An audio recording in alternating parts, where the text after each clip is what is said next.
Please welcome to the stage Beth Knox of the Seattle Sports Commission, Kelly Saling of Visit Seattle, and April Putney of Seattle FIFA World Cup 2026. Hi. Thank you. That's the best part. So thank you for the Puget Sound Business Journal sponsoring this session that we get to talk to you about this little game coming that everybody's pretty excited about. I want to start out, my name's Kelly Saling. I am the Chief Sales Officer for Visit Seattle. I have many talented colleagues and certainly a lot of partners in the house, so thank you for all that you do to contribute to the event sphere and being here today. These ladies, top talent in the room. April, let's please start with you. If you would tell us who you are and what you're doing. Thanks, Kelly. Hi, everyone. April Putney. I am the Chief Strategy Officer for the Seattle Soccer International Local Organizing Committee. We often go by the Seattle FIFA World Cup 26, which is also a mouthful. So we shortened it to Seattle FWC 26, which doesn't exactly roll off the tongue. So we frequently refer to ourselves as the LOC for the Local Organizing Committee. Beth? Hi, everyone. I'm Beth Knox with the Seattle Sports Commission. And I have a lot of times people will ask, what does a Seattle Sports Commission do? And we have kind of two big buckets that we focus on. One is we produce 4 signature events each year: Sports Star Award Show, Women in Leadership Breakfast, and a Region Ready Summit, and a golf tournament. The second bucket is really what we're about here today, and that is we partner with the sports teams, university athletic departments, and venues to bid on premier sporting events to bring to the region. And then once we have been awarded those events, we convene or serve on the local organizing committee to execute. So that's what the Sports Commission does. Awesome. I want to mention I'm a proud Sports Commission board member, and we all are holding hands working to take next steps and work on this overall amazing project. April, I want to start with you just to give everyone a bit of setup on how big this really is. If you could walk us through that. Yeah, this has been one of the hardest things for me to get my head around, but I'm just going to quickly go through a PowerPoint, and we're going to start with a video because that is obviously the best way to get hyped and to see how big the World Cup is. Gonna try. There we go. So World Cup, FIFA World Cup started nearly 100 years ago. We are so excited to be hosting here in Seattle, and this is the big moment of truth to see if this video is going to work. Get ready. Champions of the world! For the greatest event in history. In 2026, we will bring the world together. 3 countries, 16 cities, 48 teams, 104 games. All of us, united as individuals, united as billions. So you and all of you, bring your game to the beautiful game. We are FIFA. We are football. New song, Somos. We are 26.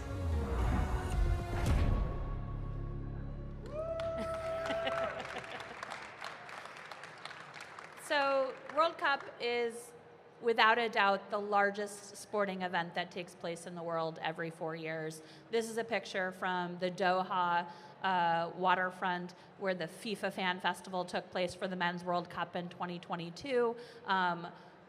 This is the experience, right? Not everybody's going to get inside to be able to watch the games, but there's moments like this where you have big screens and you are standing by people from your community, people from across the country, people from across the world that have traveled to be a part of this experience and watch the games.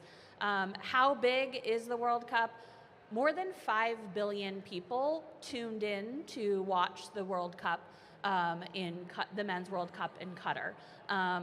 That is 67% of the world. 1.9 billion people watched the final game of France versus Argentina. That's particularly impressive. Here in the United States, it was the second most watched sporting event in the entire year. It happened at 7 a.m. on a Sunday. not exactly prime time for us, but that is the audience. It's 7 times larger than the Super Bowl, 40% larger than the Olympics. Minimum sort of in Qatar for the Men's World Games or World Cup, the minimum viewership of any one game, the least watched, however you want to define the least interesting game, is 200 million people.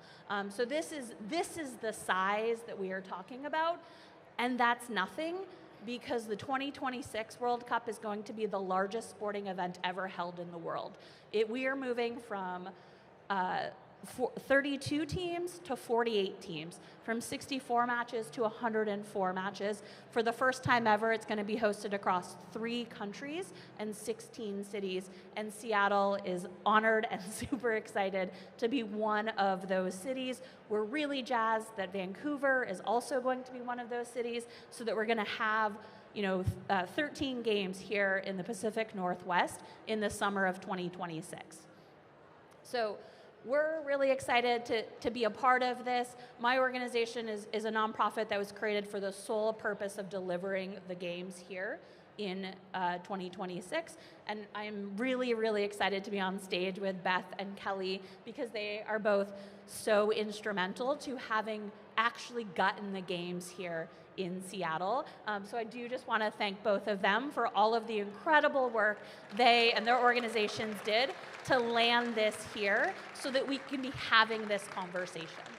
Just a little project that was, just a little one over a decade long. But hey, it was very small, very, very, not at all. I want to know, so from the audience here, who's a soccer fan?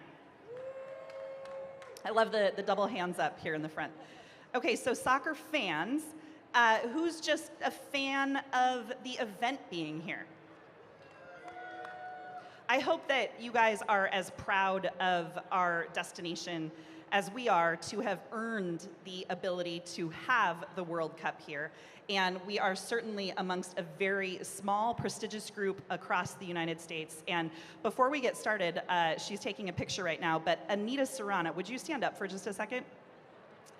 Anita is a colleague at Visit Seattle, an account director, and Anita really captained the bid process for us all for many years, really bringing that across the finish line. So blood, sweat, and tears. And Anita, I'm going to out you on stage here that she doesn't really like soccer. And so extra effort for that. For those of us that love the game, for those of us that love the city, we probably have ideas on what does success look like. But I want to define from both of your lens, what does success look like? So Beth, let's start with you on what are you thinking? Well, it's so easy and natural to go toward the numbers. That's how we describe success quite often. But having just produced the MLB All-Star Game last summer, and then also supported the production of the NHL Winter Classic in January, we haven't had these big events in 20 years. I mean, the closest would be the 2018 Special Olympics USA Games.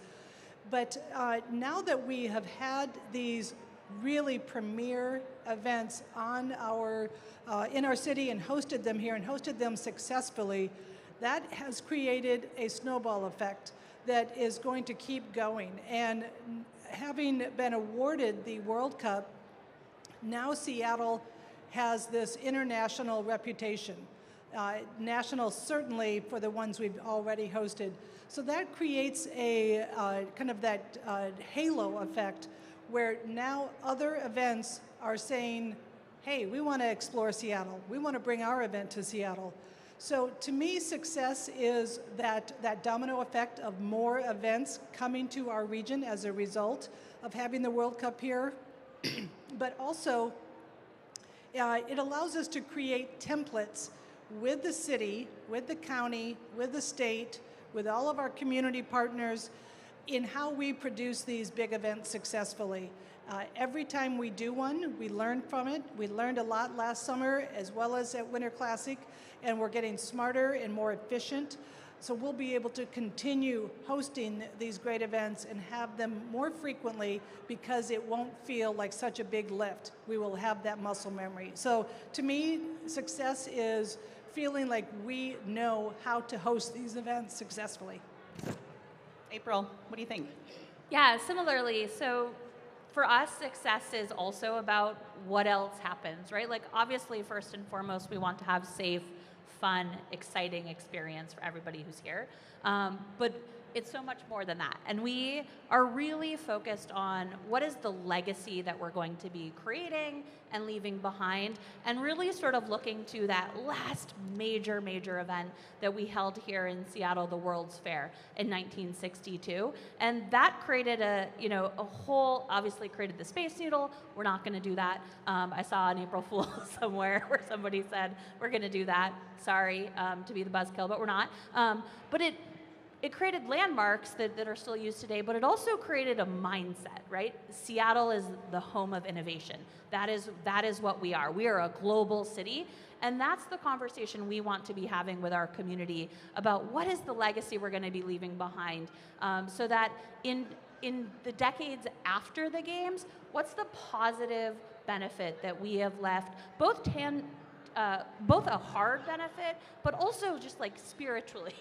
Like, what is it that we're doing for our community? And then we know that for the next 799 days, we have a giant megaphone associated with the World Cup here in Seattle, and we want to use it for the best as possible. And so trying to figure out what are the different priorities in our community where we can lend the World Cup's name and our efforts to bring more urgency, to bring more scale to the priorities of our community, and have that be one of the lasting legacies of the games. So I think for success, for us, it's really sort of saying, like, in 30 years, what is the 8-year-old who is now 30 going to say, or whatever that math is? I'm not great at math.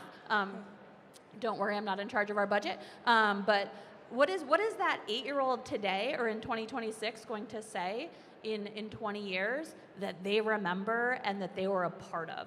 And that's how we're defining success. And we don't have that answer yet. That's something we want to be building with our partners and with community. That really resonates with an events community. Certainly there are tangible benefits, buildings like a Space Needle, but also really it is that feeling, that takeaway of how you felt when something happened, and that's the parting part of that. April, you talked about numbers, so minimum 200 million people watching the least popular match, whatever that means. What are other things that we know at this point? So we know that Seattle is going to be hosting 6 games over the course of 3 weeks in the summer of 2026. 4 of those games are in the group stage, which is the knockout sort of space, or group stage, and then two rounds in knockout stage. We know that one of those group stage games is going to be hosting the U.S. men's national team. We are one of only 2 cities that for sure know we are going to host the U.S. team. That is amazing and so very exciting. We also know that 200 million was the Qatar 2022 numbers. Minimum viewership of any of these games is going to be 250 million people. So with just our 6 matches here in Seattle, we're going to have a global audience on this city proactively in advance of more than 2 billion people. It is huge. It's so exciting. We do not often get to know that far in advance that we are going to have the global spotlight. So it's really exciting to be a part of that. We don't yet know what the final sort of numbers for how many people are going to be here, but the earlier estimates are up to 750,000 people. We know that when the teams are announced and how that starts, that's an interesting part that gives us a lot more information. Yeah, sorry. One of the big things we don't know is what teams are going to play besides the U.S. men's team for our second game here. The qualifying rounds are all in progress or will be starting later for some of the countries. We're not going to know what teams are playing here until the very end of 2025, very beginning of 2026. And that's when we'll know, like, hey, is Brazil going to be here? And are they going to bring their 12,000 person entourage that travels anytime they leave the country? Or are the Dutch going to be here, who apparently really love to camp? Their fans love to camp. So we don't know those things yet. We also don't. We know the game is going to be played at Lumen Field. That's where all 6 matches are going to be. We don't yet know the practice fields. There are 3 that are in current consideration: the University of Washington, Seattle University and then the Starfire complex down in Tukwila. And then we have 2 base camps locally that are also being proposed. Base camps are where the teams come and play and practice until they leave for their match, and the day before their match they go out to the practice fields. And so we've proposed 2 base camps here in Washington State, in Renton at the Sounders' new Longacres facility, and then out in Spokane at Gonzaga University. So we don't know if they'll be selected or what teams will be there, but we know that those are all in motion. There are additional base camps proposed down in Portland and up in Vancouver. So quite literally our state is going to be crisscrossed in all likelihood with fans. It's important to really recognize at this stage what we don't yet know. And 799 days, a new target. We get asked a lot about economic impact, and I wanted to take the lead on talking to you about some of the things we don't yet know. To April's point of not yet knowing the teams, which teams travel and show up and what degree of international stay. That's a big factor in how these games will ultimately be calculated. We are working really closely with most of the other cities to determine how we take steps into sort of quantifying this, and steps it will be, because this isn't something that has been quantified at this magnitude before.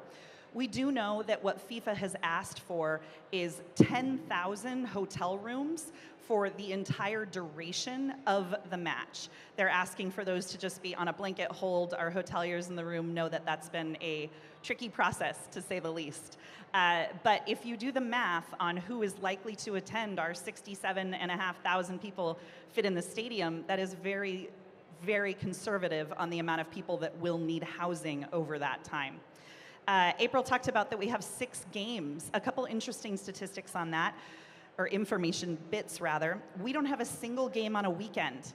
So all of our games are on weekdays. That's incredible as it relates to what this region needs. And we've got several that are close together. So we worry about when fans will come in and then when they depart. Between the first and the second night games, there's really only 3 nights. Then there's 4 nights between matches, 1 night between matches. The last one is 6 nights between matches. So that's really the only one that the city might have a day of feeling a little less packed. But by and large, from this stretch of Monday, June 15th to Monday, July 8th, this city will be occupied by more people than we have ever seen. Let that land for just a second. It's going to be staggering. And it is, and there's a lot to consider for locals and for visitors alike. We know that one of the matches that we have is on Juneteenth. That gives us an opportunity to really shine and put Seattle on a stage to recognize our Black community on a global stage. There's a lot of nuances with the matches that we have that it's our job to take advantage of in that time period. So let's talk a little bit about the locals, local businesses, community engagement, and what it means for those of us that live here and are making a living here. So Beth, let's start with you on how can local event organizers and businesses best position themselves to capitalize on the influx of the people that we're talking about, both visitors but also media? Right, and we have to think about this as way more than those matches that April described. You know, the fan fest, the fan zones, fan village, right? Fan village? Fan fest. But then we will also have a variety of activities that will be taking place throughout the region. We've already seen some of the outlying cities, like the city of Renton is already developing a World Cup plaza where they can do activation. So that would be my greatest encouragement, is that businesses and event organizers start thinking now creatively, how can we maximize these people while they are visiting our region? We know that just because that they come to the region doesn't mean they're going to go into businesses or participate in certain activities. We need to provide the encouragement, make it easy for them, create activations that will draw them into the neighborhoods. So that would be my advice to all of you, is to connect with your neighborhoods where you have relationships and see if you can work with them on some of those activations. Help them to execute on their ideas while there's all these people in town. And then, are there other ways that there are business promotions that, without, of course, inappropriately using the marks, but taking advantage of talking about soccer and the welcome that the red carpet that all business should be rolling out for the visitors, so that that there is an opportunity to leverage them, get them to spend their money while they're here. And the last thing I'll say is, I know, yes, we will need lots of housing in this area, and occasionally we hear that frequent comment of, oh, it's going to be crazy here. I'm just going to rent my house on Airbnb and get the heck out of Dodge. And I'm telling people, don't do that. This is a generational event. Once in our lifetime will we see this. So I just really want all the locals to take advantage of this opportunity, as well as the visitors who are coming here. Beth, I like the way you said, don't inappropriately use the mark. In early February, how everyone comes out with TV sales on the big game, but they can't use the other words. So it's going to be similar to that. But to that point, April, are there direct opportunities with FIFA for local businesses or for the World Cup Organizing Committee? Yeah, and I realized Beth mentioned something that I totally forgot to say. But in addition to this photo here is a rendering of our waterfront park in Seattle opening in 2026 and being a part of, a place for people to show up and watch. We know that we're going to have a fan fest somewhere along our waterfront to create that space for people who are not in the match themselves, to be watching the games, to be watching games that aren't playing when they're not playing here in Seattle. And in addition to here in Seattle, we're committed to making sure that there are fan zones like this across the state as well. And so there will be at least 10 official fan zones across the state, and we haven't selected those cities yet, but once we do, that'll be for sure a space where I'm sure that the cities or their DMOs are going to be wanting to partner with producers to host events. In our fan zone here in Seattle and a part of those fan zones across the state, these are ones that we are responsible for. We're going to create opportunity zones in particular where we are showcasing local, small business, BIPOC businesses to be able to show people. And then we're going to be working to do everything we can to get all of our fans that are here, our residents around the state, to be traveling and being a part and seeing all of these different places across the state. And then in addition, inside the stadium will be controlled by FIFA, so they'll be making the decisions around procurements and vendors. We will be certainly giving them all of our best tips as to who can be available locally or what opportunities there are. We're still waiting for some of the requirements, as you all probably know, 2 years out.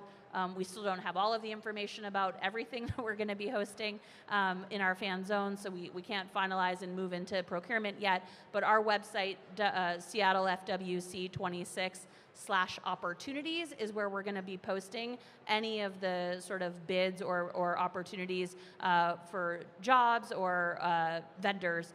So that'll be the place to be checking or following us on Insta to just be in the loop as to when those opportunities are opening. I always like how the cool kids say it. Insta. So, and then the other piece is FIFA is really endeavoring quite the project as it relates to a tool, as in an app or a mobile site, that it's our job as a DMO, a destination marketing organization, to ensure that our entire hospitality community is really connected to that in the best way possible. It's our job to use our local experts and also all of our favorite things across the city, in the neighborhoods, everything in the entire region to highlight in the best ways that technology can. So we'll take a lot of direction from FIFA because it's an app that they want to do overall, not per city, which is a big endeavor. So let's transition a little bit to sustainability. We know that it's super important for major events, but really it's a very important priority for Seattle in general. So, April, let's start with you. Can you update us on things that are being done to ensure that the event is environmentally sustainable and also socially responsible?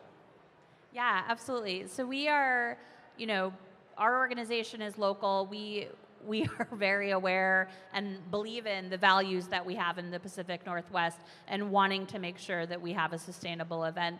We are working really closely with FIFA, and the good news is we have an amazing track record here. Our stadiums are all really great at doing everything possible within their sort of playbook to be sustainable. Lumen Field is, phenomenal. One of the things that we're really excited about is taking steps to ensure that it's going to be a true zero waste event for the actual World Cup, which is going to be insane given that it's going to be so many games. But that's something that the Lumen Field folks are really working on. We're wanting to take their learnings and try to make that apply to our fan zones as well, and have them be as close to zero waste as possible. We're also really focused on maximizing the low carbon and no carbon transportation options, so helping people travel without needing to jump in a car. That's both because of our values and what we want to see happen. It's also just a practical reality of, because of the World Cup and the types of people that show up and having a lot more dignitaries than we normally have, the security perimeter is going to be a lot bigger than normal, so there's just not going to be on-site parking for the general public. So we need to be getting everybody into transit on micro-mobilities, walking, scooters, things like that. So those are the things that we're really working with our transit agencies across the state, particularly King County Metro and Sound Transit. Really, really excited about an additional 30 miles of light rail opening up before World Cup happens, and helping people be able to take park and rides or drive to park and rides if that's what works for them. But I think low carbon transportation and zero waste are the two areas that we're most focused to ensure we have a sustainable event. It's incredibly ambitious to talk about a zero waste event of this magnitude only 2 years from now. That's an incredible goal. Beth, tell me what things you are really leaning into to ensure that the event is socially responsible and also sustainable.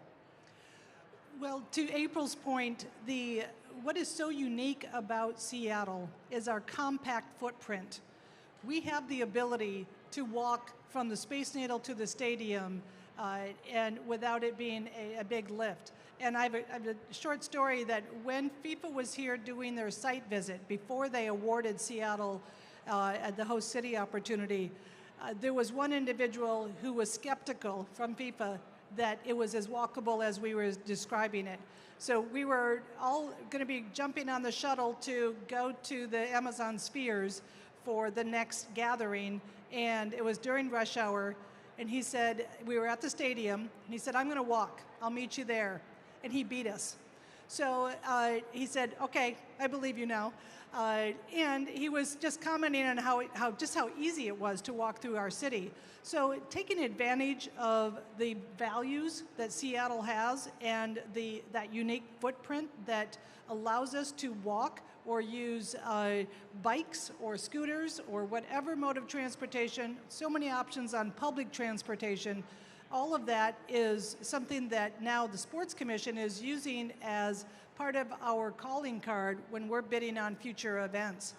So we want to take our reputation, which is already high nationally, certainly, when we look at sustainability, and leverage that to our ability for future bids. But as April said, you won't be able to park. You won't want to drive in the city during this time. So I see it as a great opportunity for all of us to change our habits on how we use public transportation and how we think about getting from one place to another during this event, and really encouraging others to be part of that solution as well. So we're excited about building on this moment in time where we are changing our habits and using this to our benefit for the future. I just want Seattle to win. I want Seattle to lead all the other U.S. destinations. I think that we often forget how nation-leading we are in that space with a ton of work left to do. And I hope that we prove as a really, really lovely example, especially partnering with Vancouver, where it is a large priority as well. Legacy planning, you mentioned as part of your what does success look like, some of the pieces that we want to feel, some of the pieces that we want to touch. What are the pieces that are left behind? Are they temporary? Are you building a space, Neil? You said no. Boo. And are there facilities that are being upgraded for the event? So April, let's go to you first on what legacy looks like here. Yeah, so first, just big picture, legacy for us is we're focused on 6 pillars. So they're probably not going to be surprising because they represent the values of our region, but making sure that it's an accessible event, that we are protecting human rights for everybody that is here and that is working the event, that we are a sustainable event like we were just talking about, and then that we're leaving a positive legacy for and benefit for our children, our community, and our culture. So those are the 3 pillars that we're working on. As it relates to things that we can touch and things that we can upgrade, we are, like I mentioned, Lumen Field is one of the places, or the place where the games is going to be played. So we're working with our partners at First and Goal to begin upgrades at that stadium to be ready, FIFA ready in 2026, widening the pitch, putting in grass, all exciting things, most of which will be permanent, not everything, of course, though. And then some of our practice fields also, while we don't yet know which of the 2 will be selected, I mentioned, we do know that the University of Washington and Seattle University both need new soccer fields if they are going to be selected. So we have been working with those universities and the state legislature to put funding in so that they can have new soccer fields.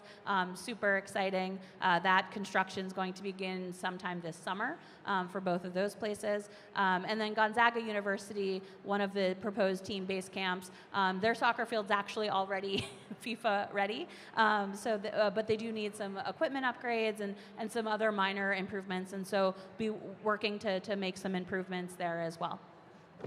Beth, I know you're really excited about some of the processes of beneficiaries of some of the Leave Behind legacy projects.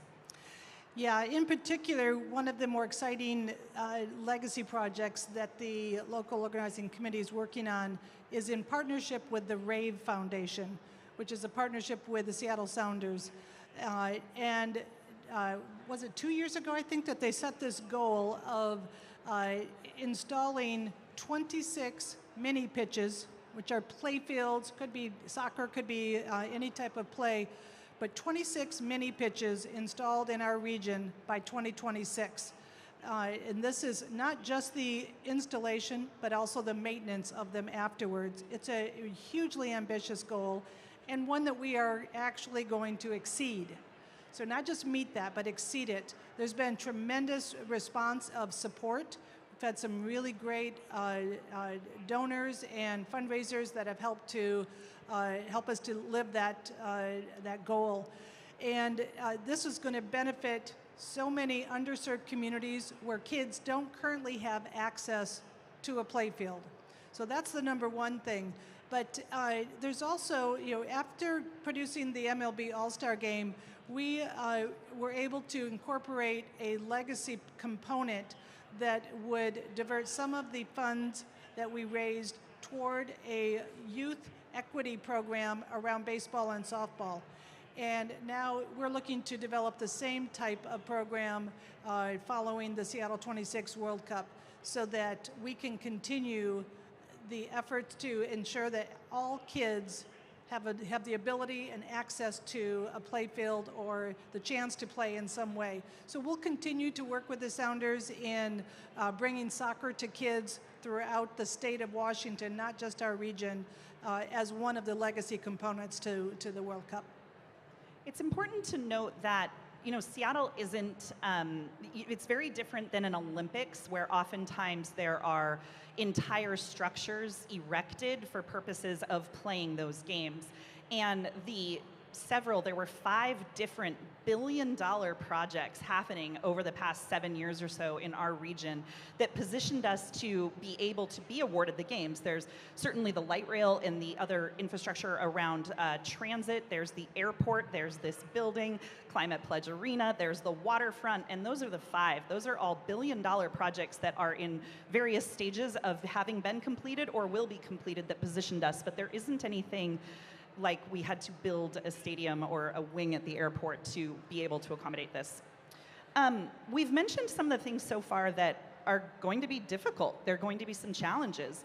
Beth, let's start with you on some of the pieces that you're thinking through that are going to be a challenge, and the way that you're thinking initially that we can start to mitigate that. You know, one of the components of the bid that we submitted was around human rights. And human rights was a big umbrella that included access to social services in our region. How would we ensure that we are doing no harm to our existing social service locations, whether that is a food bank or a senior center, or you name the organization that is delivering on services for our community. So doing no harm when you have hundreds of thousands of people here over a length of time is a challenge. But we are working now to mitigate those impacts. So how are we handling crowd management so that if we have a fan festival happening on the waterfront, that those crowds don't impede access to social services. So that just takes advanced planning so that we can ensure that that access is available and open, and that we are anticipating where the crowds will be and how the traffic flow will take place. So do no harm is a frequently heard phrase on the local organizing committee as we are considering those types of challenges that will take place. April, what are some of your comments on the challenges you see at this stage? Yeah, so I think 2 things. One, it's 799 days away. And that both feels like, oh, we've got all the time in the world, and oh my God, it's only 799 days. And that is just a challenge in and of itself. Some of the people we need to be working with and talking to learn from their expertise, to build in their thoughts and expectations. Think it's 800 days away. We've got time to do that. So I think that's just an overall challenge, and why we keep sort of jumping up and down and saying, no, it's really happening, and it's happening soon, and it's gigantic. I think the other thing is just more practical, having the people, having the staff across all of our industries ready for this. In particular, having the workforce in law enforcement and security is at top of mind for us. Having the hospitality staff and the restaurants, because it's not just the industry or the stadium. It's all of the restaurants. It's all of the hotels. It's all of the things, and we know that that's a need right now. And so these are all sort of places where the workforce challenge wasn't created overnight, so the solution isn't going to be created overnight either. And so we are having conversations with the agencies, with the unions, to figure out what are the things we can do to be supportive of this. I mentioned earlier that we've got a megaphone for the next 2 years. How can we use that to be generating more excitement and more interest in these types of jobs? How can we be using that megaphone to help ensure that these jobs are capable of paying fair wages and family wages, so that people can take them and are excited to take them? So I think those are the sort of just practical challenges that are at the top of mind for us, and ones that we're really excited to be partnering with all of you, with the city, with the state, and the industries to be figuring out. I think about collaboration that's necessary. Las Vegas recently hosted the F1 event, and there's a lot of lessons learned that they can share as it relates to prioritizing getting workers to be able to go to their jobs when a main thoroughfare was closed as it was. So those are the things that we expect as our our people that are at the foundation of supporting events like this to collaborate on and really have some learnings so that we can ensure that we can get the people to work for an event like this. My question is, how do you get started? How do you, I say a phrase, how do you eat an elephant one bite at a time? But Beth, I know the Sports Commission is really leading in terms of collaboration in the city. Do you want to talk about that a little bit? Yeah, I mean, it's one of my favorite parts of this process is the opportunity to bring a variety of agencies or thought leaders or community leaders together to brainstorm this and to get creative. You know, when we brought together a variety of transit agencies for MLB All-Star, we developed some new innovative ways of transporting people, a shuttle that would get them away from the stadium downtown to where they needed to go. And we were able to use that again at the NHL Winter Classic. So really getting started means, what are the big ideas? What are the little ideas that can take advantage of this opportunity to do something unique in our city that really speaks to the personality of our city? We know we are innovative, we are artistic, we have our values around inclusion. I mean, the list goes on. A great example of MLB All-Star creativity was the new rail spur alley in Pioneer Square that was an underused, hadn't been used at all. It was newly developed area, and MLB worked with local partners to put up artwork of ball players, MLB ball players from the All-Star game in this rail spur alley, so that you combined this event with a unique space and showcasing the artistic side of Seattle. So it's that kind of thinking that we're looking for. And so getting creative and bringing those ideas forward or bringing them into your own community, you don't need to work through us necessarily to execute on those creative ideas. And April, I want to end with you on a reminder for the group that we just found out the schedule. And so there's been a lot of infrastructure type work, but we just found that out. So based on that, how are you getting started? So again, I'm going to say two things, right? So one, we are doing a ton of 101 presentations and just helping to orient people to the size and the scope and making sure that folks aren't in the mindset of, oh, we host games at the stadium all of the time. This is so much bigger, as we sort of walked through, right? And just orienting people to the scope and scale of this event, that it's not just in Seattle, it has a statewide footprint. And so having a ton of 101 conversations and presentations at different organizations. And then the second thing is wanting to make sure that we're not reinventing any wheels. Our city hosts major events frequently. We do them successfully. Organizations like Visit Seattle and the Sports Commission have really important things that they are the best at, and there's no reason for our organization to come in and try to say, well, we're going to do it now because it's our organization or it's our games. We want to make sure that, you know, Visit Seattle is the lead on all things on destination marketing and how we're going to be setting up as a city, that Visit Spokane is in charge of Spokane and things like that, rather than us trying to come in, learn the city, and figure out what works best there. You guys, not a ton of time left for questions, but certainly we'd love to hear from you if there's something that we didn't address, if you want to sort of take some bets on winnings. All of those pieces are fair game. I don't know if there's microphones, but we will listen in to, I think, couple in the front, but if we can start with you. Yeah, please, you. No.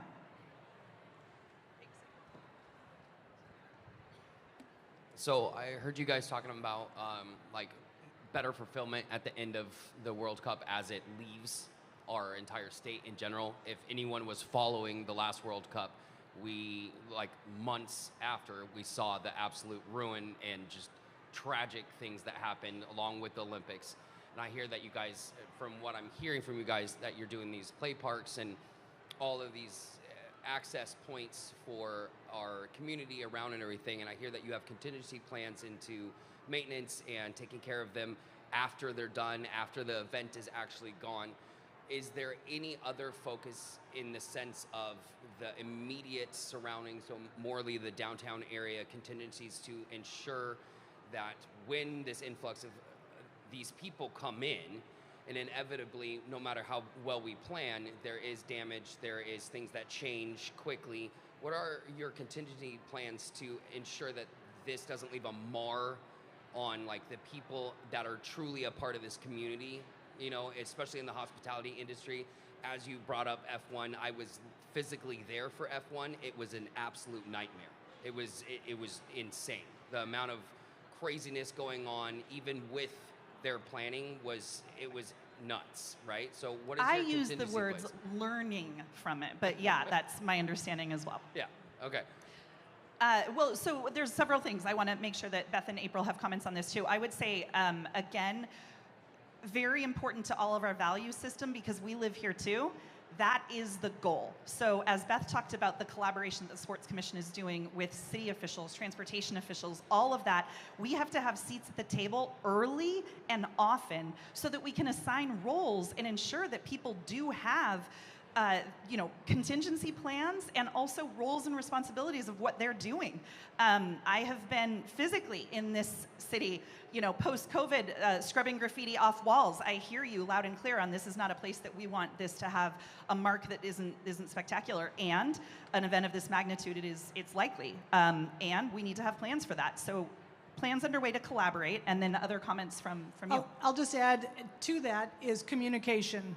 The communication is the most critical aspect as we are getting close to the event date, so that the business owners, communities, neighborhoods, residents who live here have the information that they need to be able to plan around it so that they are not negatively impacted.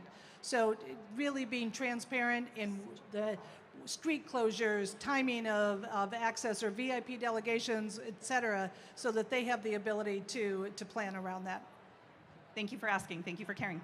Please. What a wonderful panel of women in sports here. Thank you for taking your time. Thank you for saying that.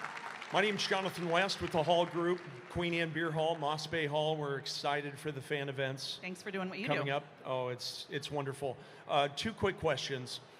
I think you talked about it just a little bit earlier about the infrastructure upgrades that have happened. Yep. What has been the linchpin ever since, like, maybe around the time of the Goodwill Games to get the ball rolling? Because the Winter Classic was one of the best outdoor hockey events I've ever seen. Perfect weather, perfect result.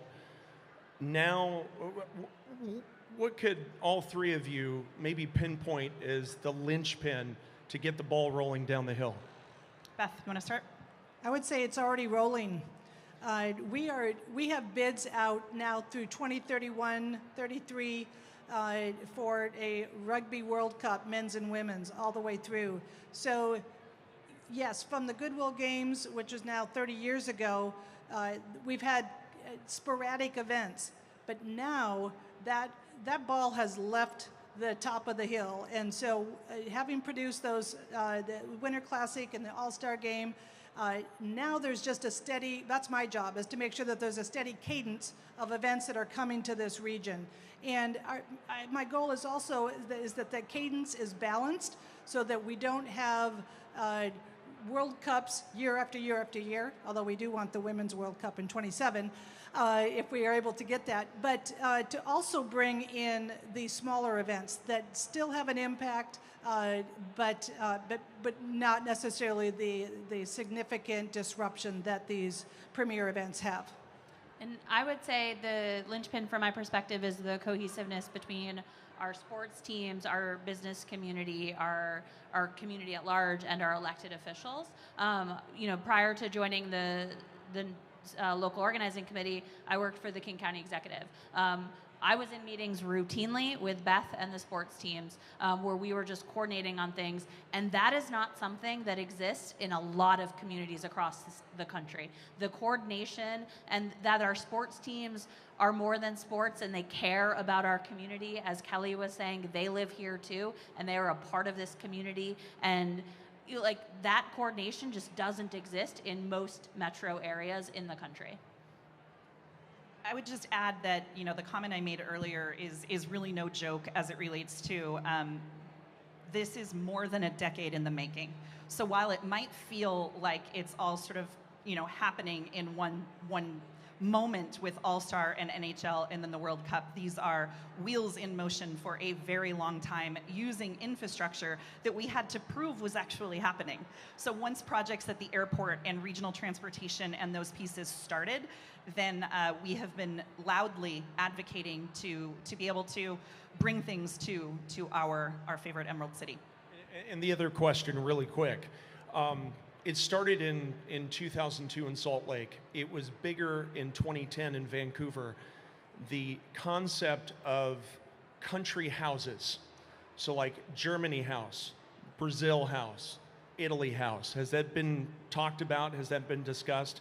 As far as, you don't know who's going to be here yet, but that would be an awesome opportunity for local businesses such as our own to become one of those houses. So we haven't had those conversations yet, but we are very excited and focused on all of the things that change the moment we know what countries are here and which communities in our region.